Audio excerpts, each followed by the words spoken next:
बिस्मिल्लाहिर्रहमानिर्रहीम, अस्सलाम वालेकुम। मेरा नाम है नवीद शेख और आप देख रहे हैं मेरा यूट्यूब चैनल। मुझे समझ नहीं आती है फवाद चौधरी इमरान खान साहब की तर्जुमानी कर रहे हैं या दुश्मनी कर रहे हैं या पता नहीं उनसे कोई बदले ले रहे हैं, क्योंकि जो उनकी स्टेटमेंट आई है उसके बाद एक नया जो है इमरान खान साहब के खिलाफ मेरे ख्याल से महाज बनता हुआ दिखाई दे रहा है। उसकी वजह यह है कि इमरान खान साहब ने के हवाले से फवाद चौधरी ने एतराफ़ कर लिया है कि इमरान खान की जानिब से घड़ी जो ली गई थी तोशा खाने से वो फ़रोख्त कर दी गई है।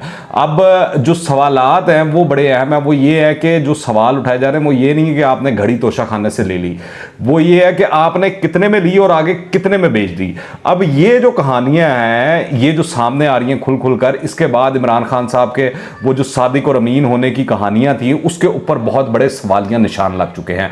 इमरान खान के इतराफ़ जुर्म की पहली किस्त से ही आप अंदाज़ा फरमा लें कि जो इमरान खान बरादर ममालिक से मिलने वाले तहाइफ भी बाजार में बेच खाए, उसे पाकिस्तान की आज़ादी खुद मुख्तारी और इज़्ज़त व वक़ार का मुहाफ़िज़ करार देना मेरे ख्याल से बाज़ाते खुद एक बहुत बड़ा जुर्म महसूस होता है। इमरान खान ने जो घड़ी तोशा खाने से ख़रीदी और बाज़ार में बेची, तो इस हवाले से फवाद चौधरी तो बड़े वो जिस तरह वो कहते हैं ना बेजार होके और बड़े वो जो है वो रिलैक्स होकर कहते हैं, तो इसमें कौन सा ऐसा जुर्म कर दिया उन्होंने, इसमें ऐसी कौन सी गलती उनसे हो गई है। और जो असल इसमें मामला है वो कहानी ये है कि रजवान रजी साहब हैं, रजी दादा साहब अल मशहूर, उन्होंने एक ट्वीट की बड़ी इंटरेस्टिंग। उन्होंने कहा है कि 60 करोड़ से ज़ायद मलकियत की कीमती अशिया महज 7 लाख रुपए में खरीदी गई, जिसकी अदायगी में इमरान खान ने नहीं की बल्कि चेक एक एटीएम ने भिजवाया और इसे सिर्फ 17 करोड़ के अंदर जो है वो बेचा गया। इमरान खान ने तोशा खाना से मिलने वाले तहाइफ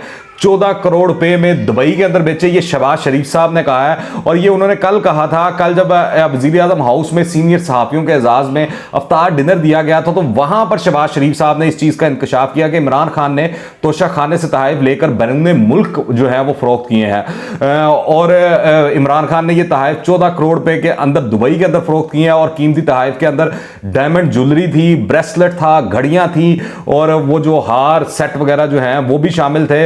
अब इस सिलसिले के अंदर वो भी बताया जा रहा है कि गोल्ड प्लेटेड जो है वो गन जो थी मोहम्मद बिन सलमान ने इमरान खान साहब को दी, वो भी तोशा खाने से गायब है। उसके बारे में भी लोग सवालात उठा रहे हैं। मरीम औरंगजेब ने उस हवाले से सवालात और चीज़ें और मामलात उठाए हैं। तो ये बड़ी ही इस तरह की चीज़ें हैं जिसको प्रोब करना बड़ा ज़रूरी है, क्योंकि इसमें जुल्फी बुखारी साहब का नाम भी आ रहा है, इमरान खान साहब की अहलिया बुशरा बेगम जो है उनका नाम भी आ रहा है। और कहा यह जा रहा है कि लाहौर के अंदर जिस ज्वेलर को वो हार बेचा गया था उसकी दौड़े लगी हुई हैं कि उसने तो पेमेंट पूरी कर दी थी 18 करोड़ की, अब उसको टेंशन पड़ी हुई है कि कहीं वो हार जो है उससे बाजियाब ना करा दिया जाए और वो इस मुसीबत के शिकार ना हो जाए। तो ये वो चीजें हैं जो इमरान खान साहब की कारकर्दगी जो थी वो अब खुल खुल कर सामने आ रही है, चीजें सामने आ रही हैं। जो 3 साल 8 माह के अंदर इमरान खान साहब ने तहरीक इंसाफ ने वारदातें डाली हैं वो चीजें सामने आ रही हैं। जो बाकी तो जितना भी झूठ के ऊपर पलंदा या बयानियां जो इन्होंने बनाया हुआ था वो तो कल DGISPR major general Babar Iftikhar साहब ने अपनी प्रेस कॉन्फ्रेंस कर और जो मौक़िफ़ और चीज़ें और वजाहत और जो हक़ाइक़ बयान किए उससे तो वो धड़ान तख्ता हो गया इमरान खान साहब का।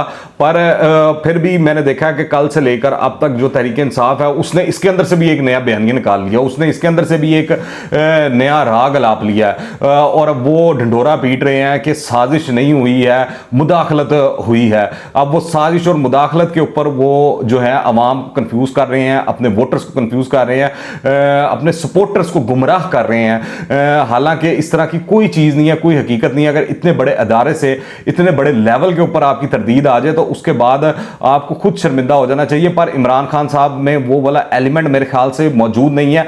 कल कराची का जलसा होना है, वहां पर जाके इमरान खान साहब मेरे ख्याल से एक बार फिर जो है अमेरिका को ललकारने की कोशिश करेंगे और फजूल ललकारने की कोशिश करेंगे। और इस तरह का कोई मामला नहीं है, कोई चीज़ नहीं है, कोई हकायक सामने नहीं है जिस पर इमरान खान साहब जो है ये सारा शोर मचा रहे हैं, सारा कहानी जो है वो बयान कर रहे हैं। फिर बड़ी ही फेक न्यूज़ जो है, क्योंकि तहरीक इंसाफ के जो सोशल मीडिया के वो जितने वॉरियर्स हैं वो फुल टाइम एक्टिव हुए हुए हैं और वो खुद कुछ बम्बार इस तरह लग रहा है कि बने हुए हैं, फदाईन बने हुए हैं। तो वो चाहे इदारा हो पाक फौज का या दीगर अदलिया हो जैसे हो, या फिर शहबाज शरीफ साहब जो भी इकदाम ले रहे हैं उस हवाले से बड़ी फेक न्यूज़ फैला रहे हैं। कभी वो एहसास प्रोग्राम बंद करवा देते हैं, कभी वो बता देते हैं कि जो पेट्रोल की प्राइसेस है इतनी ज़्यादा बढ़ना शुरू हो चुकी है, वो हालांकि हकीकत उसमें कुछ नहीं होती। तो ये सारी चीज़ें चल रही हैं। फेक न्यूज़ जो है तहरीक इंसाफ की जानिब से बड़ी तेज़ी से फैलाई जा रही है। अब इस तमाम सूरत हाल के अंदर कल जो है कौमी असम्बली का दिन 12 बजे जो है वो इजलास होना है, जिसमें डिप्टी स्पीकर कासिम सूरी के खिलाफ भी तरीके अदम एतमाद कहा जा रहा है कि वो पेश होगी।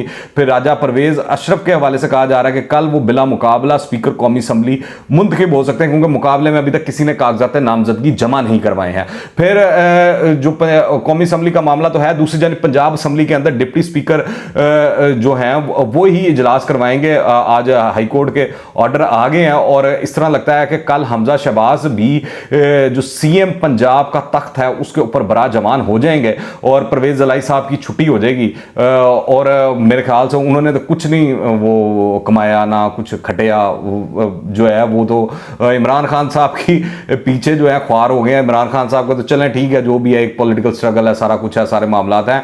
असल लूजर इस तमाम मामले के अंदर, तमाम लड़ाई के अंदर मेरे ख्याल से काफ लीग रही है, चौधरी बरादरान हैं। हालांकि उनको ही वजीर आला पंजाब बनना था, अगर वो अपोजिशन का साथ दे रहे होते तो इस वक्त कल के रोज परवेज इलाही साहब पर वजीर आला पंजाब बन रहे होते। मगर मोहनस इलाही साहब की तेजियों की वजह से कह लें, या वो जो एक रॉन्ग फोन कॉल आई थी उस वजह से परवेज इलाही साहब और पूरी काफ लीग जो है वो डिस्ट्रैक्ट हो गई और वो गलत ट्रैक पर चलेगी, जिसका खमियाजा अब उनको आने वाले दिनों में लग रहा है कि भुगतना पड़ेगा। दूसरी जानिब बड़ी तेजी से डॉलर का रेट भी नीचे आ रहा है और स्टॉक एक्सचेंज भी ऊपर जा रही है। अब जो तरीके इंसाफ वाले हैं वो तो इसको इस हवाले से जोड़े हैं कि जब हम आए थे तो हमारे फॉरेन रिजर्व इतने थे और अब जो है 17 बिलियन डॉलर रह गए हैं। तो नून लीग वही पुराना काम कर रही है कि यहाँ से डॉलर पैसा निकाल के वो जो है मार्केट में फेंक रही है और डॉलर्स का, ताकि रेट जो है वो ऊपर ना जा सके। वल्ला आलम अब इस हवाले से तो मईशत दान जो है वो ज़्यादा बेहतर बता सकते हैं कि नून लीग क्या पॉलिसी इख्तियार की हुई है और क्या कर रही है। पर यह दिखाई देना शुरू हो चुका है कि वो जो कुछ भी कर रहे हैं उसके असरात दिखाई दे रहे हैं कि डॉलर का रेट नीचे आ रहा है, स्टॉक मार्केट ऊपर जा रही है। और आने वाले दिनों के अंदर जिस तरह दुनिया के तमाम ममालिक ने खैर मकदम किया शहबाज शरीफ साहब का बतौर वज़ीर आज़म पाकिस्तान, इस तरह लग रहा है कि पाकिस्तान के लिए रास्ते खुलेंगे। वो जो कॉन्फ्रंटेशन की साइड पर इमरान खान साहब पाकिस्तान को लेकर जा रहे थे खारजा महाज पर, कि हर किसी से पंगा, हर किसी से दुश्मनी, और वो अपने आप को बड़ा ही एक अजीम लीडर साबित करने की कोशिश, चाहे कौम जो है वो भूखी मर जाए। तो लग रहा है इस पॉलिसी से हटकर आने वाले दिनों में शहबाज शरीफ साहब मुल्क को एक बेहतर डगर पर डालेंगे। और ये भी बताया जा रहा है, कल रात को मैं देख रहा था कि शहबाज शरीफ साहब ने कायल कर लिया कि बिलावल भुट्टो जरदारी साहब उनके वजीर खारजा हों। अगर ये हो जाता है तो ये एक बड़ा ही अहम स्टेप होगा। और इस सिलसिले के अंदर सब जानते हैं कि भुट्टो ख़ानदान और ख़ास तौर पर बिलावल भुट्टो अगर वजीर खारजा होते हैं तो इसका बहुत बेहतर इम्पैक्ट पड़ेगा पाकिस्तान की खारजा पॉलिसी के ऊपर ख़ास तौर पर। अब देखना यह है कि कल इमरान खान साहब आकर क्या मंजन बेचने की कोशिश करते हैं दोबारा से, क्योंकि DGISPR ने तो उनके तमाम के तमाम झूठ, चाहे वो एब्सोल्युटली नॉट हो, चाहे वो खत वाला मामला हो, चाहे वो साजिश वाली कहानी हो, वो सारे के सारे उन्होंने ज़मीन बोस करके रख दिया। इसके अलावा उन्होंने जो बयानिया बनाया था कि मुझे जो है 3 ऑप्शंस दी गई, इस हवाले से शीरी मजारी से उन्होंने एक ट्वीट वगैरह करा कर रंग में भंग डालने की कोशिश की है, जबकि फवाद चौधरी से भी एक ट्वीट करवाई है जो कि धमकियाँ में इस ट्वीट है मेरे ख्याल से, कि इदारों को ललकारा जा रहा, बताया जा रहा है कि या तो आप कबल वक्त इलेक्शन करवाएं या फिर आप देखें कि आप कितना को नुकसान बर्दाश्त करने के बाद करवाएंगे। तो देखते हैं मामला किस तरफ चलते हैं। पर इस तरह लग रहा है कि जो ये फॉरेन फंडिंग केस वाला फैसला आया कि 30 दिन के अंदर अंदर इसका फैसला किया जाए, इसमें इमरान खान समेत तहरीके इंसाफ जो है वो घर जाती हुई दिखाई दे रही है, क्योंकि इनके पास कोई जवाब नहीं है। अकबर एस बाबर ने बड़ा तगड़ा केस तैयार किया हुआ है, बड़े तगड़े सबूत हैं तहरीके इंसाफ के खिलाफ, इमरान खान साहब के खिलाफ कि ये मनी लॉन्ड्रिंग में रहे हैं मुलविस और सारी चीज़ें मामला रहे हैं। और इसी तरह अबराज ग्रुप के हुसैन नकी वाली जो कहानी है वो भी आने वाले दिनों के अंदर इस तरह लग रहा है मंजर आम पर आ जाएगी, क्योंकि अमेरिका के अंदर उन्होंने जो गबन वगैरह किए सारा कुछ बरतानिया से उनको वहाँ ट्रांसफ़र कर दिया गया। और ये भी बताया जा रहा है कि $2 मिलियन जो हैं इमरान खान साहब ने भी अबराज ग्रुप आरिफ नकवी से लिए हैं।